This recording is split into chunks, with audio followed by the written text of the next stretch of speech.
Aujourd'hui, dans Affaires sensibles, l'affaire Troadec, fiction, série de fiction, épisode 4, jeu de piste, et épisode 5, l'horreur, ou comment la folie s'empare d'un homme. Fabrice Drouel, Affaires sensibles, sur France Inter. France Inter.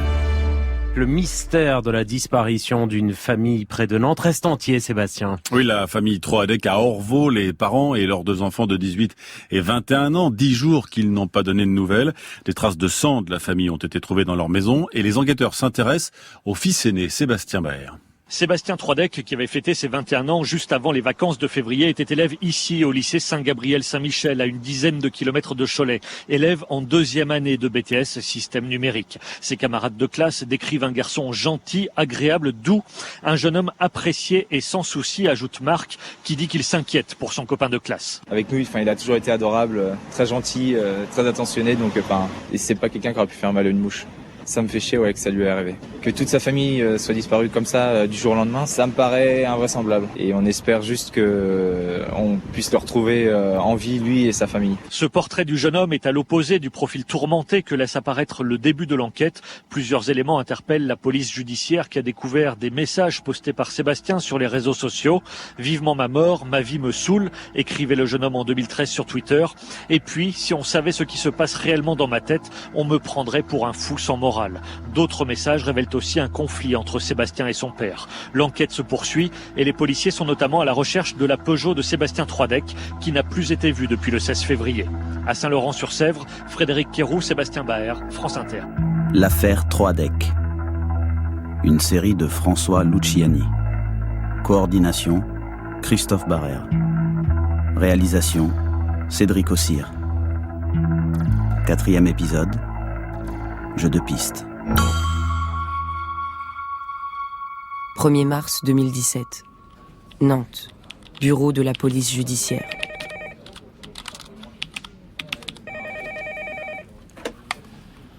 Lieutenant Le Goff, j'écoute.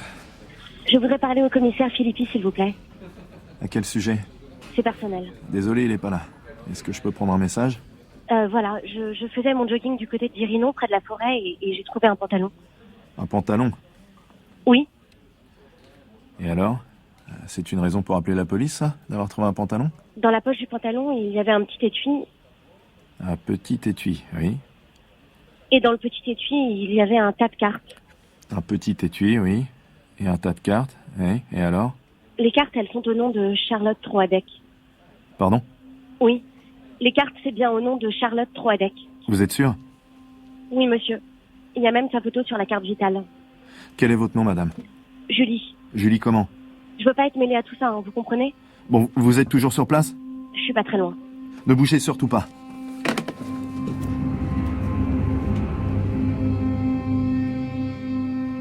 Hubert! Gaël! À table! On arrive! On termine les sciences naturelles!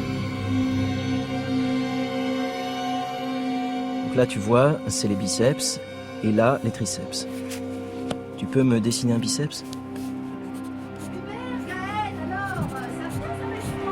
Alors, regarde, ici, c'est le grand pectoral, là, c'est le biceps brachial, là, le biceps brachial antérieur, et là, le fléchisseur commun superficiel des doigts. C'est intéressant, non? 1er mars 2017. Forêt de Dirinon, Finistère.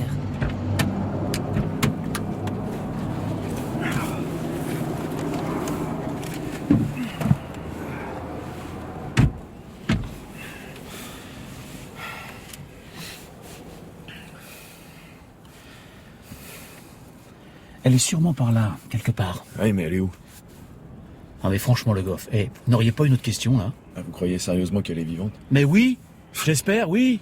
Je comprends pas. D'Orvault ici à Dirinon, il y a 275 km. On est au bout du monde ici. À quoi ça sert d'aller si loin de chez elle? Mais vous savez bien, hein, on doit négliger aucune piste. Moi je dis que tout ça c'est totalement bidon. On nous balade. On nous balade et voilà, c'est tout. On suit comme des moutons. D'abord l'heure du grand-père, c'est des conneries. On a vérifié partout. Les comptes bancaires de Pascal Troadec, que dalle. De Brigitte Troadec, que dalle. On a interrogé le fisc, la Banque de France. On est allé jusqu'en Suisse, on n'a rien trouvé.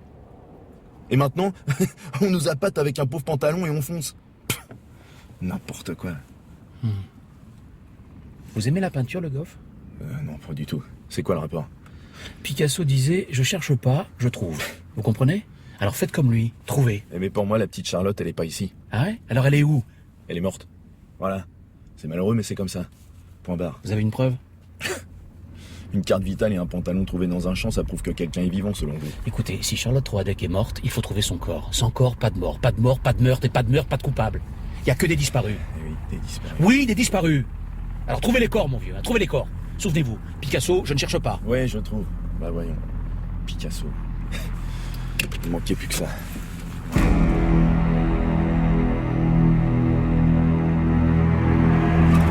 Le procureur de Nantes en est maintenant certain. C'est dans un contexte de violence grave que la famille Troadec a disparu.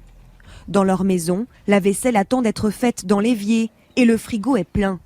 Un cadre banal qui tranche avec les nombreuses traces de sang découvertes par les enquêteurs, notamment à la porte du garage. Les sangs des parents et de leur fils ont déjà été identifiés. La montre de la mère ensanglantée a été retrouvée dans la chambre de la fille, Charlotte, 18 ans. Le portable du fils, Sébastien, 21 ans, a lui aussi été retrouvé taché de sang. C'est le dernier des 4 téléphones mobiles à avoir été désactivé le 17 février à 3h15 du matin. Sa voiture est introuvable, contrairement à celle des parents abandonnés devant la maison. C'est désormais sous l'autorité de 2 juges d'instruction que l'enquête se poursuit. 2 mars 2017. Nantes. Bureau de la police judiciaire. Police judiciaire, j'écoute. Bonjour. Bonjour. J'ai lu dans le télégramme que vous cherchez une Peugeot 308 gris clair immatriculée dans la Loire-Atlantique. C'est bien ça? Oui, madame. Et alors? Eh bien voilà, il se trouve qu'il y a une 308 gris clair immatriculée en Loire-Atlantique qui est garée devant ma boulangerie depuis plusieurs jours. Vous êtes sûre, hein, madame? Oui, puisque je vous le dis. Elle n'a pas bougé depuis samedi. Ça fait au moins 3 jours. Elle est là, devant chez moi, sur le parking de l'église. D'accord. Et c'est quelle église, madame? L'église de Saint-Nazaire, du côté de Penouette. Les enquêteurs la recherchaient depuis une semaine. Une Peugeot 308 gris clair, celle de Sébastien Troadec, le fils aîné de la famille. Repérée ce matin sur cette place proche du port de Saint-Nazaire, elle a été découverte vide. Qui l'a garée ici? Qui étaient ses derniers passagers? À l'intérieur, les enquêteurs ont recherché traces ADN, empreintes digitales. Ils tentent aussi de reconstituer son itinéraire. La voiture a été découverte à moins d'1 heure de route du domicile des Troadec dans la région de Nantes, bien loin du Finistère où un pantalon et la carte vitale de Charlotte, la fille, ont été retrouvés hier. Des indices éparpillés. Ont-ils été abandonnés par un ou des membres de la famille au cours d'une fuite ou quelqu'un d'autre s'en est-il chargé? À chaque découverte, de nouvelles questions pour l'heure sans réponse.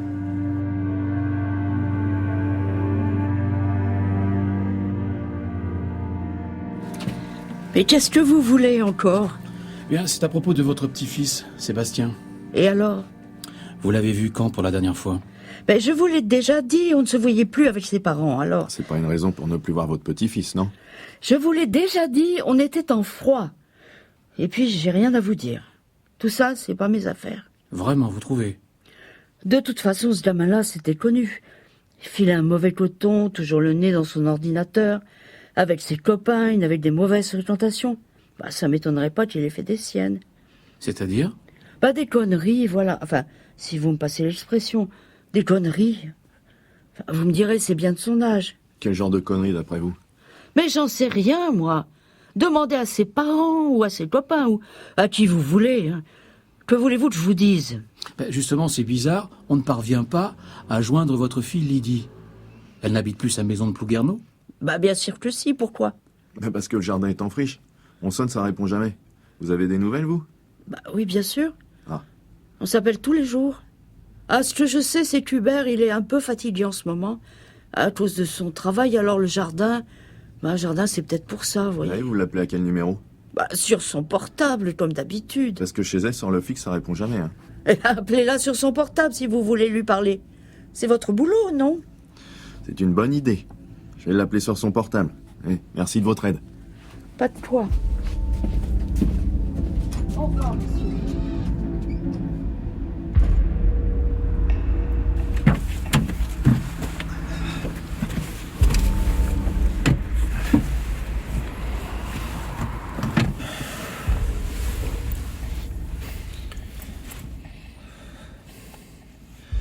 C'est rien.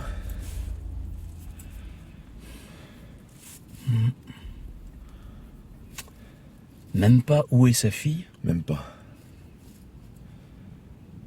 Elle nous ment, le goff. Ah ouais, c'est rien, je vous dis. Vous croyez? Oui. À propos, vous saviez que les Cahouissins avaient acheté une maison à la campagne? Non, depuis quand? Ils ont signé chez le notaire le 23 janvier 2015. 260 000 €. Une ferme, 27 hectares du côté de Châteaulin, en race campagne, la ferme du Stan. Enfin, c'est ce que nous a dit sa banque. Sans rien dire à personne. Secret de famille. Même pas Mamie Renée. À votre avis?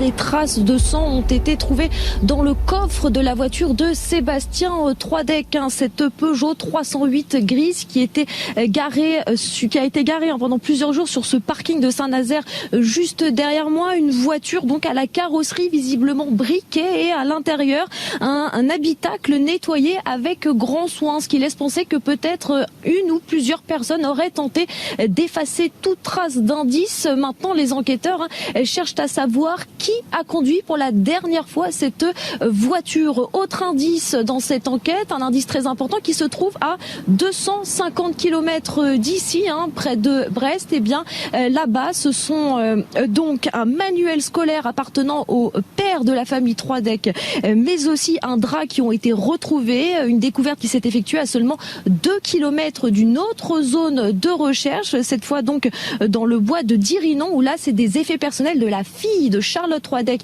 qui ont été retrouvés, notamment une carte vitale, un pantalon et une carte bancaire. C'est donc, vous le voyez, un véritable casse-tête pour les enquêteurs parce que tous ces effets personnels sont éparpillés à plusieurs centaines de kilomètres sur différents départements. Et donc les enquêteurs se demandent s'il n'y a pas une ou plusieurs personnes qui cherchent véritablement à brouiller les pistes dans cette affaire.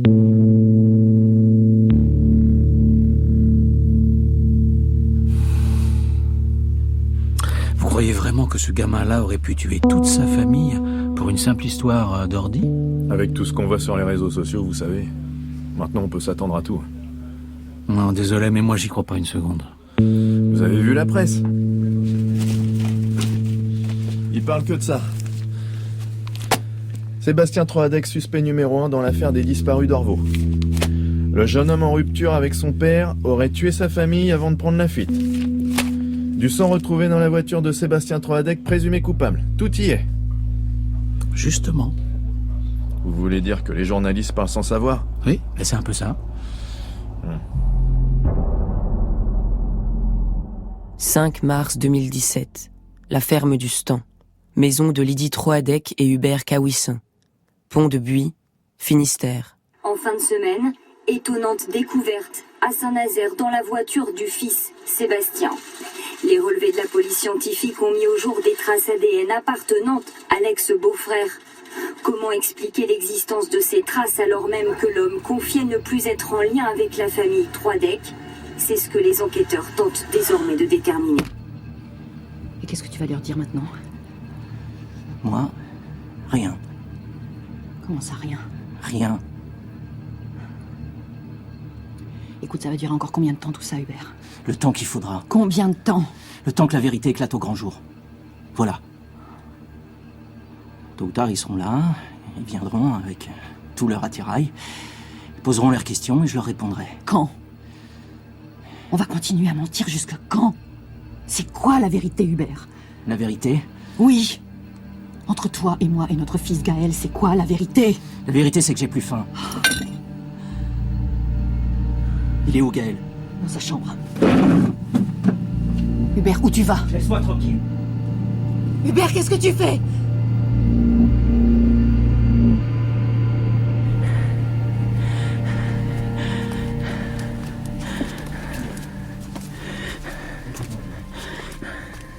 Attends, laisse-moi finir. Hubert. Non, mais juste après. Je sais que tes cousins ont disparu. Tu veux savoir pourquoi tes cousins sont partis? Moi, je vais te le dire. C'est parce qu'ils sont morts. Et je vais te dire comment. Parce que je les ai tous tués. Oui, c'est moi, c'est ton père. Oh non, Hubert, tais-toi, je t'en supplie.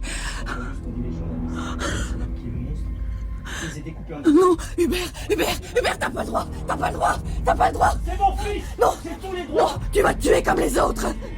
Il faut qu'il sache. Je t'interdis. Fiche-moi la paix.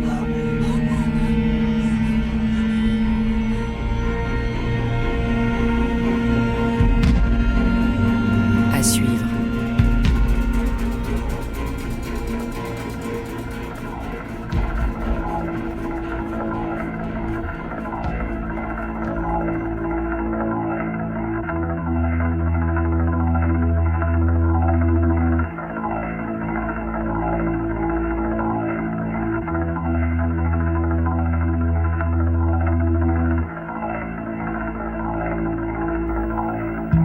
L'affaire Troadec. Une série de François Luciani. Coordination, Christophe Barrère. Réalisation, Cédric Ossire.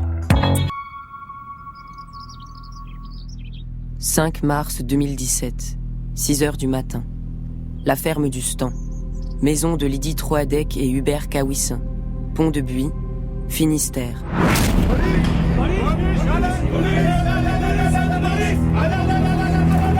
Personne ne bouge. Lydie Troadec, Mais qu'est-ce qui se passe? vous devez nous suivre. Mais pourquoi? C'est à cette heure-là que vous arrivez. Hubert Kawissin, il est 6h08. À partir de maintenant, vous êtes placé en garde à vue. Vous avez droit à un avocat. Si vous n'en avez pas, nous pourrons vous proposer les services d'un avocat commis d'office. Vous avez un avocat, Kawissin? Non, j'en ai pas. Allez, emmenez-les. Et mon fils, je veux pas le laisser tout seul, monsieur. Monsieur, je veux voir mon fils. Inutile de crier, madame. Calmez-vous. On s'occupe de votre fils, ne vous inquiétez pas. Je veux voir mon fils. Calmez-vous, madame. Mais Hubert, fais quelque chose. Lydie, calme-toi. Avance, toi, Kawissin, on n'a pas que ça à faire. Est-ce que vous pouvez... Mon fils est sa grand-mère.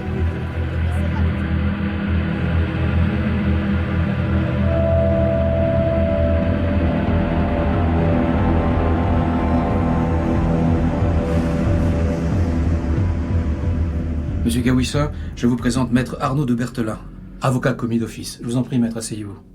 Bonjour. Bonjour. Je suis là pour vous assister, monsieur, tout au long de votre garde à vue. Vous souhaitez qu'on vous lise vos droits? Non. À la suite de votre interrogatoire, vous serez présenté devant le procureur de la République, monsieur Pierre Sénès. D'accord. Et après? Savez-vous la raison de votre arrestation, monsieur Kawissin? Non, pas exactement. La police scientifique a relevé des traces de sang dans la voiture de Sébastien Troadec, une 308 gris clair abandonnée sur un parking à Saint-Nazaire. Les premières analyses ont révélé la présence de l'ADN de Pascal, Brigitte, Charlotte et Sébastien Troadec. Il se trouve que le laboratoire a identifié votre ADN sur une trace laissée sur une commande de chauffage et le rétroviseur intérieur. Cela ne vous dit rien? Non, rien. Lors de votre premier interrogatoire, vous nous avez déclaré que vous n'aviez plus aucune relation avec la famille Troadec, est-ce exact? Oui, c'est exact. Alors comment expliquer la présence de ces traces dans la voiture de Sébastien Troadec et à Orvaux, dans la maison de ses parents, monsieur Kawissin? Je sais pas. Vous ne savez vraiment pas? Je sais pas, je vous dis, je sais pas. Je vous pose à nouveau la question, madame Troadec. Où étiez-vous dans la nuit du 16 au 17 février dernier? Je dormais. J'étais dans mon lit. Vous étiez au lit seul ou avec votre compagnon Hubert Kawissin? Je voudrais voir mon fils, monsieur. Répondez, madame. Vous étiez au lit avec votre compagnon Hubert Kawissin dans la nuit du 16 au 17 février? C'est bien ça? Je veux voir mon fils. C'est pas possible de voir votre fils, vous comprenez? Je veux voir Gaël. Bon. Où étiez-vous, madame, dans la nuit du 16 au 17 février? Vous dites que vous vous étiez brouillé avec Pascal et Brigitte Troadec parce que vous soupçonniez Pascal d'avoir volé le fameux trésor de la famille Troadec. Ces 50 kilos d'or, vous les avez déjà vus? Non, jamais. C'est Renée Troadec, la mère de Lydie, qui nous l'a toujours dit. Nous avons interrogé Madame Renée Troadec à ce sujet. Dit Mamie Renée, je crois. Oui. Elle nous a déclaré n'avoir jamais vu cet or, du fait que c'était une affaire que son mari avait gardée secrète, car c'était, je cite, une affaire d'homme qui ne regardait que Pascal et son père. Donc nous avons mené une enquête approfondie sur les comptes bancaires de la famille Troadec.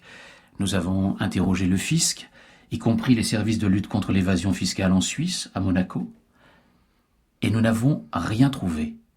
Aucune trace de ce fameux or. Pas le moindre lingot.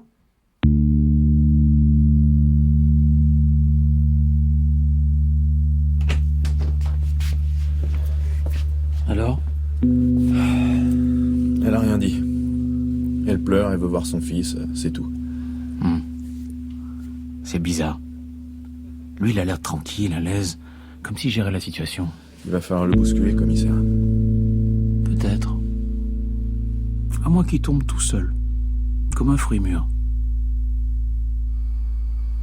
Monsieur Kawissin, le rapport technique de l'analyse de votre ordinateur démontre la présence d'un dossier intitulé « Crapule ». Bon, pour l'essentiel, il s'agit d'images de la rue et de la maison des Troadec, des plaques d'immatriculation des voitures. Comment est-ce que vous expliquez cela ?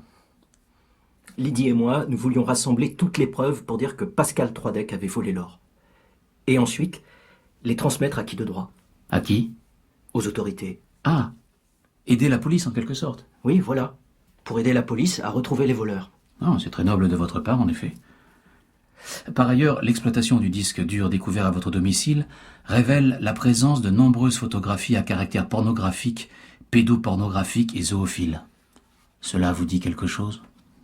Je me souviens pas. Ainsi que la transcription sur 16 pages d'un fichier MP3 intitulé « Explication avec Pascal le 5 juillet 2014 ». Vous pouvez nous dire l'origine de ce fichier ? C'est Lydie qui l'a fait. C'était le jour où on en est venu aux mains avec Pascal, chez Renée Troadec. Lydie avait planqué un enregistreur dans son soutien-gorge. T'as piqué l'or et tu nous nargues ? Tu crois qu'on le sait pas ? Et tu lèves vraiment ma main dans ta gueule ? Et en plus, il nous menace. Pourri, un sale voleur. Ma parole, mais je vais l'exploser, hein. Tu vas voir comment je m'appelle, hein. Ah, je vais t'exploser la tronche, espèce de connard. Touche pas à mon homme, espèce de crapule. Moi, un voleur.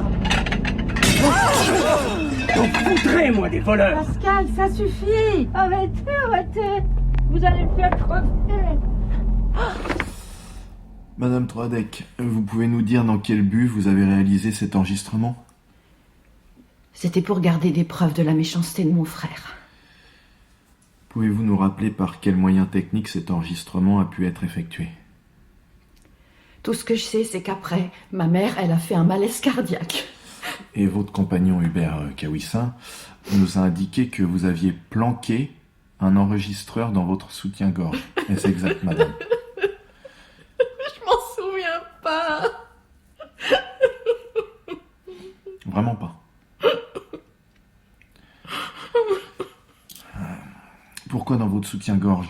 Pourquoi pas dans votre sac ou tout simplement dans votre poche ? Parce que... j'en sais rien, moi. Voilà pourquoi. J'ai rien fait de mal, vous m'entendez ? Tout ça, c'est pas ma faute, j'ai rien fait. Après ça, on s'est plus jamais parlé. Et puis un soir, le 16 février 2017, je me suis rendu à nouveau chez eux, à Orvaux. Pourquoi ? Renée Troadec m'avait dit que Pascal avait tenté de l'appeler, le 9 février. Et comme il se parlait plus, elle n'avait pas décroché, mais pour elle, c'était sûrement pour dire qu'il partait en vacances. Alors, c'était le moment d'aller voir chez eux et d'en savoir plus. Rechercher des preuves. Vous souhaitiez vous introduire chez eux en leur absence ? Je savais pas s'ils étaient là ou non, alors... Et vous aviez prévu du matériel pour entrer par effraction ? J'avais un appareil photo, un calepin, un crayon et mon stéthoscope. Ah, oui, toujours le stéthoscope. C'était pour écouter ce qui se disait, au cas où ils auraient été présents. Il était 22h passées et... Moi, je pense que je vais me coucher. Allez, bonne nuit, chérie. Bonne nuit. Pardon, pourquoi moi et pas elle? Bon, tu te dépêches, là, tu vas aider ta mère.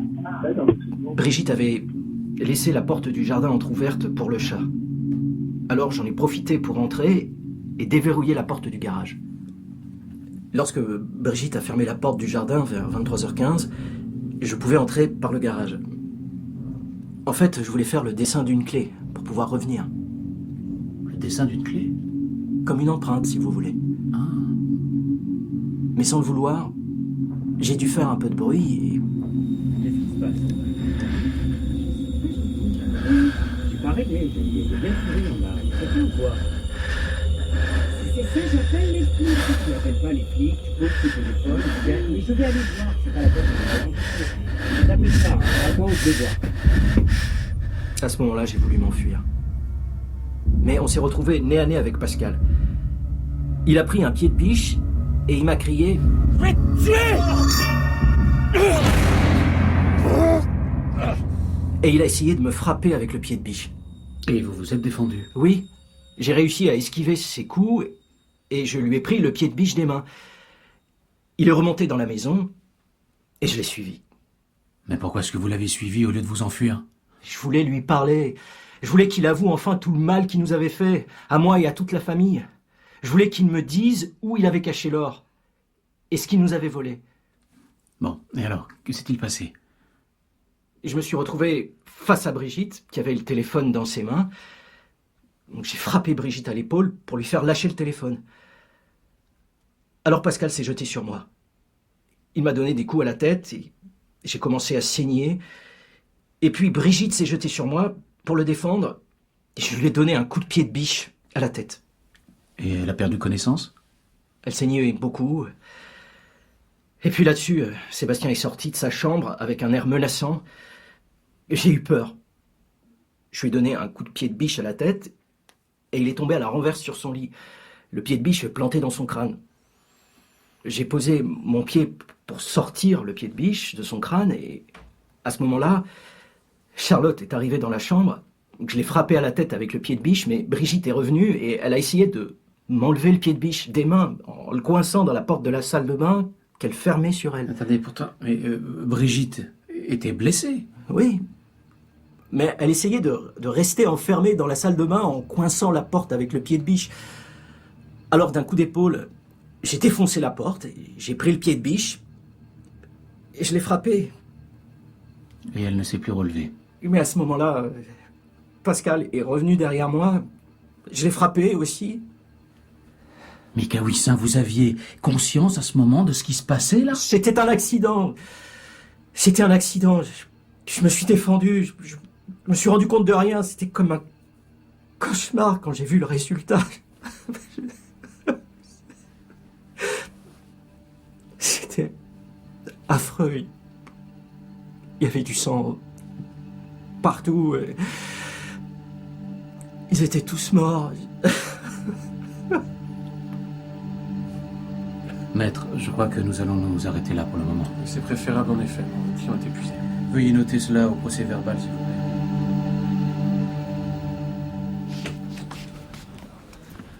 Il a craqué. Il a mis le temps. Reste à savoir maintenant où sont les corps. Madame Troadec, Hubert Kawissin vient d'avouer le meurtre de 4 personnes dans la nuit du 16 au 17 février 2017. Il s'agit en l'occurrence de votre frère, Pascal Troadec, de sa femme, Brigitte Troadec, et leurs 2 enfants, Sébastien et Charlotte.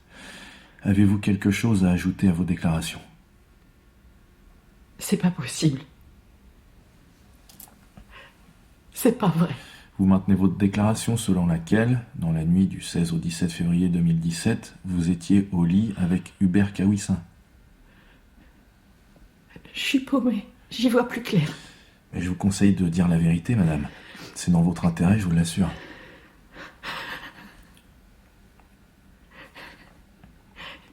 Quand il est rentré, il devait être vers 8h30 du matin. Il était couvert de sang et il m'a dit « J'ai fait une connerie, je les ai tous tués. » Mais je l'ai pas cru. Je comprenais pas ce qu'il me disait. Vous l'avez pas cru? Non,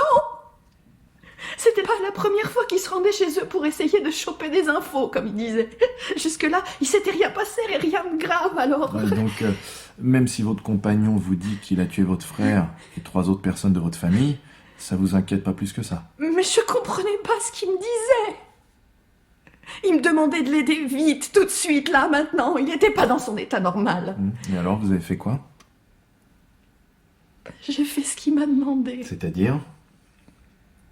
Il m'a demandé de retourner là-bas avec lui. À Orvaux? Oui. Et pour quelle raison? Le ménage. Ah, le ménage. À 250 km de chez vous. Et qu'est-ce que vous avez fait de votre fils? Oui, Orvaux, de chez nous, c'est 2h30 de route. J'ai dû laisser Gaël tout seul pendant ce temps-là. Et pourquoi vous êtes allé faire le ménage à Orvaux, madame? Vous avez pas assez de travail chez vous à la maison? Hubert disait qu'il y avait du sang partout. Dans la maison, monsieur. Il fallait bien. Une chose m'intrigue, monsieur Kawissin, dans vos déclarations. Je vous ai dit la vérité. Vous me dites avoir tué Pascal Troadec, Brigitte Troadec et leurs 2 enfants par accident. Très bien. Mais où sont les corps, monsieur Kawissin? Je sais pas, monsieur. Vous ne savez pas? Mais c'est étrange, ça. Lors de nos perquisitions dans la maison Troadec à Orvaux, nous avons cherché partout et nous n'avons rien trouvé. Rien, sauf des traces de sang soigneusement effacées. Où sont les corps, monsieur Kawissin? Je me souviens plus. Qu'est-ce que vous avez fait après avoir constaté la mort de ces 4 personnes, Kawissin? Allez-y, je vous écoute, monsieur. Comme j'étais couvert de sang, j'ai mis les vêtements de Pascal Troadec et j'ai pris les clés de la maison. Il était 5 ou 6 heures du matin et je suis rentré chez moi. Il était à peu près 8h30 quand je suis arrivé à Pont-de-Buis. Lydie et Gaël dormaient encore. Lydie! Lydie, réveille-toi! Oui, c'est moi. Qui veux-tu que ce soit? Alors, t'as réussi à choper des infos sur ces crapules? Pas vraiment. Mais qu'est-ce qui t'est arrivé? C'est quoi ce sang sur ta tête? C'est quoi ces habits? J'ai fait une connerie. Je les ai tous tués. Qu'est-ce que tu dis? J'ai fait une connerie, je te dis. C'est parti en vrille et ils sont tous morts, voilà. Non mais tu déconnes, c'est pas vrai. Je les ai tous tués, Lydie. Il y a du sang partout là-bas, il faut que tu m'aides. T'aider? Mais à quoi? Personne ne m'a vu, hein. Personne ne pourra dire que c'est moi, tu comprends? Il faut tout nettoyer. Mais Gaël, je peux pas partir d'ici et le laisser tout seul ici, enfin. On ira là-bas ce soir. Je les ai tous tués, tu m'entends? Le soir, on est retourné là-bas avec Lydie. C'est elle qui conduisait la voiture. J'avais changé les plaques pour éviter de se faire remarquer. Attendez, votre fils, il est venu avec vous? Non. Lydie s'en est occupée. Elle l'a mis au lit. Elle lui a dit de pas s'inquiéter, qu'on avait une course importante à faire et qu'on reviendrait vite. Gaël, il est sage. On a attendu un peu et il s'est endormi. Alors? On peut y aller. Il dort. On est arrivé à Orvaux vers 20h. Lydie avait acheté des grands sacs poubelles de 130 litres. Je lui ai demandé de m'attendre dehors. Elle est restée dans la voiture. On se parlait avec des talkie-walkie. Il y a du sang partout, c'est un truc de fou. Comment on va faire pour tout laver? J'en sais rien, on trouvera bien une solution. Attends. Qu'est-ce que tu fais? Je vais les mettre dans la 308. Mais Brigitte... Quoi, Brigitte? Elle est grosse. Elle pèse au moins 100 kilos, je vais pas y arriver. J'ai réussi à charger les corps dans la 308. Et puis, on a pris la route jusqu'à Pont-de-Buis. Avec les 4 corps dans la 308? Oui. Vous avez donc parcouru 257 km avec 4 cadavres dans la voiture, près de 3 heures de route sans la moindre difficulté. C'était la nuit, il n'y avait personne. Sur le chemin, on se parlait avec Lydie dans les talkies. Pourvu qu'il nous arrive rien. J'espère que Gaël s'est pas réveillé. Il est tout seul là-bas. Mais t'inquiète pas, il est grand maintenant. Et puis, ça va, personne ne nous a vus, alors... Pas trop vite. C'est vraiment pas le moment de se faire flasher. Je fais attention, mais... Mais quoi? La voiture, elle fait un bruit bizarre. J'espère qu'elle va pas nous lâcher. On est arrivé à Pont-de-Buis à 6h du matin. J'étais épuisé. J'ai garé la voiture dans la cour et j'ai interdit à tout le monde de s'en approcher. Qu'avez-vous fait des corps ensuite, Kawissin?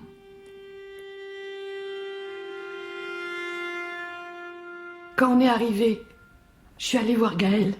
Il dormait encore. Heureusement. Alors on est allé se coucher. Et après? Je me suis réveillée vers 9h et je me suis occupée de lui. On a fait une grande promenade autour de la maison. Dans la nature, pour écouter les oiseaux. Pourquoi vous n'avez pas dénoncé Hubert Kawissin pour les 4 meurtres qu'il venait de commettre, Madame Troadec? J'avais peur. Peur qu'on nous sépare. Peur qu'on me sépare de mon fils. Où sont les corps, Kawissin? Pendant que Lydie se promenait au loin avec Gaël, je les ai étalés sur une grande bâche. J'ai pris un couteau de cuisine et je me suis mis à les découper. J'ai commencé par les têtes, car c'était difficile de les voir. Vous avez découpé les corps avec un couteau de cuisine? Oui. Ça m'a pris 2 jours. J'ai travaillé comme un forcené. Ça n'est pas possible, Kawissin. J'ai commencé par Sébastien. J'ai coupé les chairs avec le couteau, et après, j'ai séparé la colonne vertébrale. Toujours avec le couteau. La colonne vertébrale? J'ai coupé la tête en maintenant l'oreiller, sur le visage, la thé ou un petit linge, je sais plus, au moment où je découpais. Mais les cervicales m'ont posé problème. J'ai réussi à désassembler 2 vertèbres cervicales. J'ai recouvert son corps avec le drap en le remontant bien pour cacher le haut de son tronc, son cou. Après, j'ai mis la tête dans un plastique. Je voulais pas la voir. Puis j'ai fait pareil pour les autres, un par un. Mais je peux pas vous dire l'ordre. J'ai réutilisé la thé de la même manière pour les autres. J'ai commencé par découper les 4 têtes que j'ai mises dans le même sac. 4 têtes. Il a fallu ensuite séparer les membres des corps, mais j'ai pas souhaité les scier. Pour pas abîmer leurs os. Il fallait mettre l'articulation de l'épaule à jour, la voir. C'est ce que j'ai fait. J'ai enlevé ce qu'il y avait autour, la peau d'abord, les muscles ensuite. Et je me suis rendu compte que c'était très humide et que ce serait difficile à brûler. J'ai donc enlevé la peau jusqu'au niveau de l'avant-bras, puis les muscles d'une grande partie du bras. En fait, ce qui était facile à enlever. Après, j'ai pu séparer l'articulation avec le couteau. Comme je vous l'avais dit, j'ai inséré le couteau entre la partie concave et la partie convexe, et j'ai fait le tour. Au moment où j'ai inséré le couteau, il y a un peu d'air qui est entré dedans. Et ça a fait du bruit. Je me rappelle que ça m'avait marqué. Ensuite, le bras est donc séparé. Je le plie au niveau du coude. Je le mets dans un seau, puis dans la chaudière. En fait, vous avez découpé les corps pour les brûler. J'ai commencé par Sébastien. La journée du samedi, je vais m'occuper du corps de Sébastien intégralement. Je fais d'abord les 2 bras, puis les 2 jambes, de la même manière. Pour les bras comme pour les jambes, j'enlève la peau et les muscles. Je désarticule les jambes au niveau des hanches. Après, j'ai enlevé la peau du tronc et du dos. Le tronc était lourd. Je procède en écorchant parce qu'il fallait que j'enlève le maximum d'éléments pour pouvoir ensuite transporter le tronc. Puis je mets le tronc dans un sac et je l'emmène dans le champ pas très loin d'un poulailler en m'éloignant de la ferme.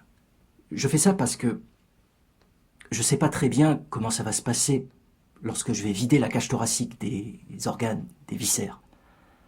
Je le fais dans l'herbe, pas très loin des différents ronciers. Une fois que j'ai vidé la cage thoracique, je laisse les viscères et les organes parce que je savais pas quoi en faire à ce moment-là.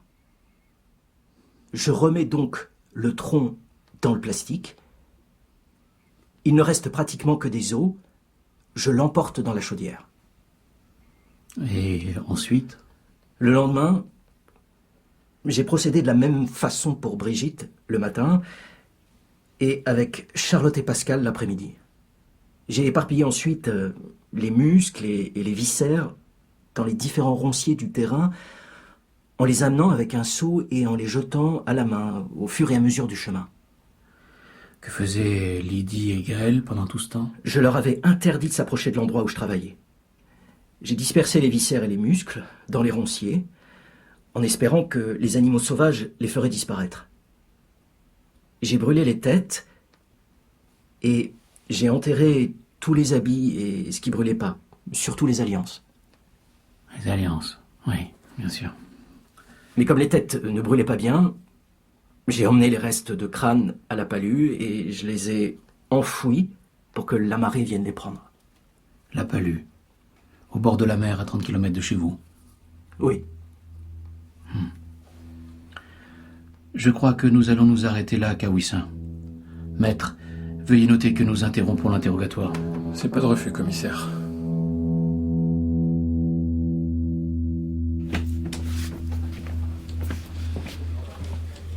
Ça va pas, commissaire? Vous êtes tout pâle. Vous n'allez pas le croire. Vous vous sentez pas bien? Ça va?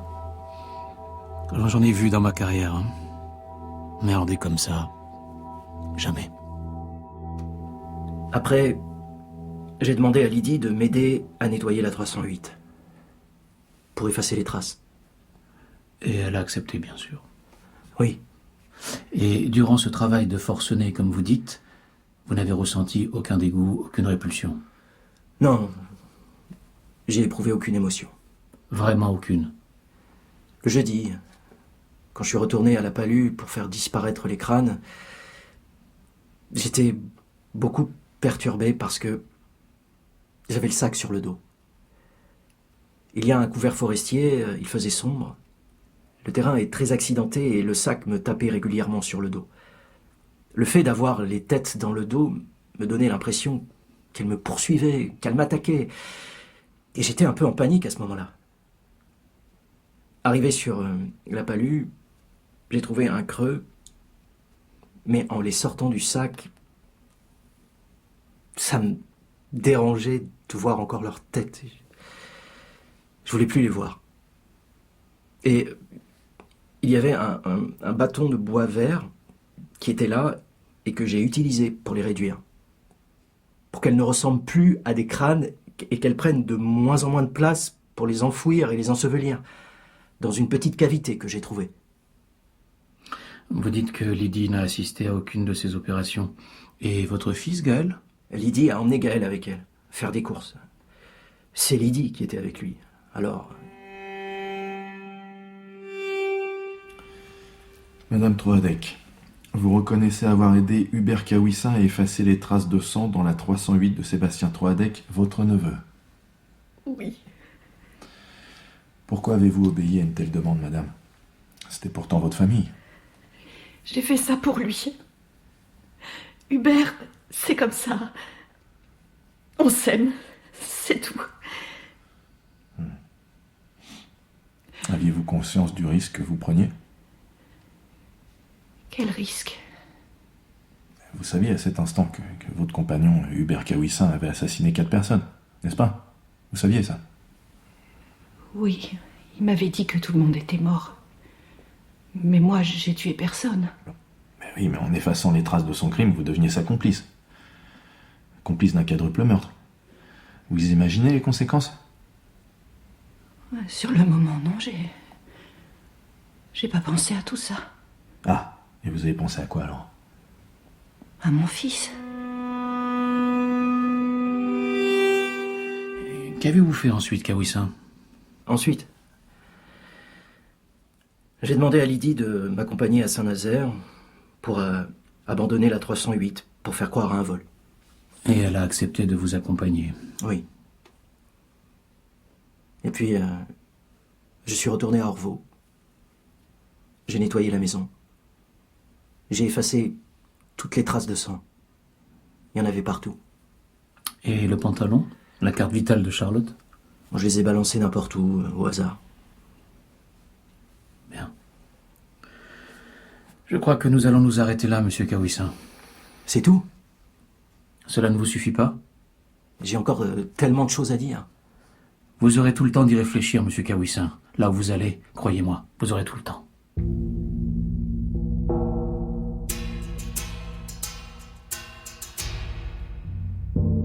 Maître, je vous informe que je transmets ce jour au procureur de la République la demande de mise en examen d'Hubert Kawissin pour le quadruple meurtre de Pascal, Brigitte, Sébastien et Charlotte Troadec et atteinte à l'intégrité des cadavres. Je le note, commissaire.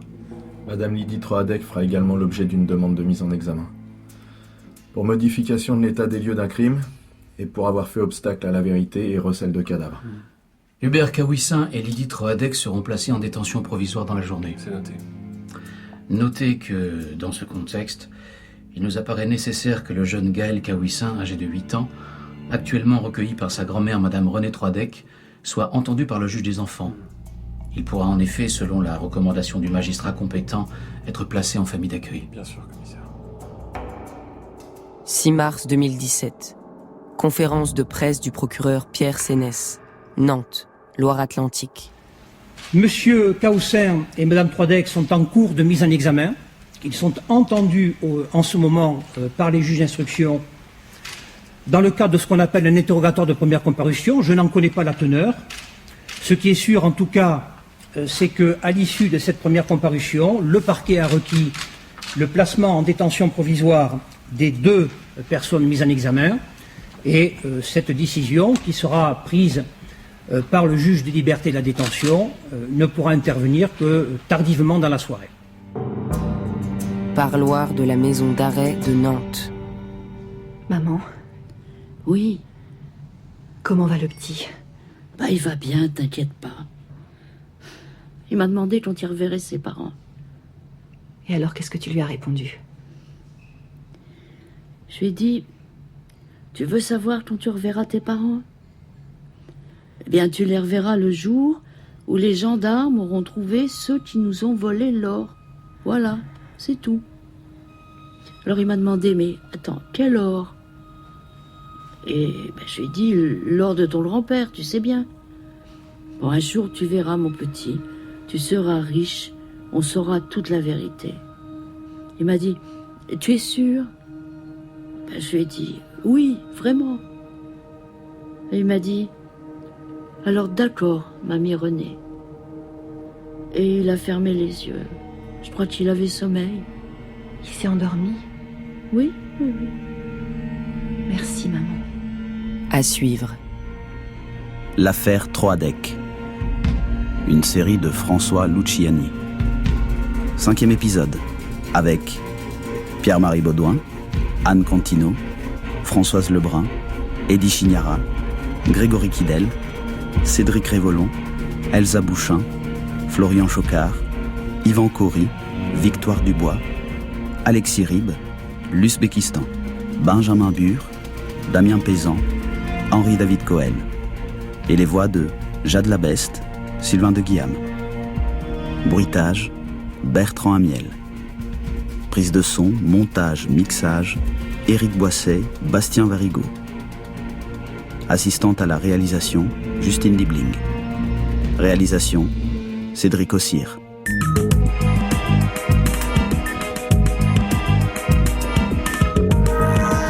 C'était Affaires sensibles aujourd'hui. Troadec, une série de fiction réalisée par Cédric Ossire. Demain, vous pourrez retrouver le tout dernier épisode, le procès.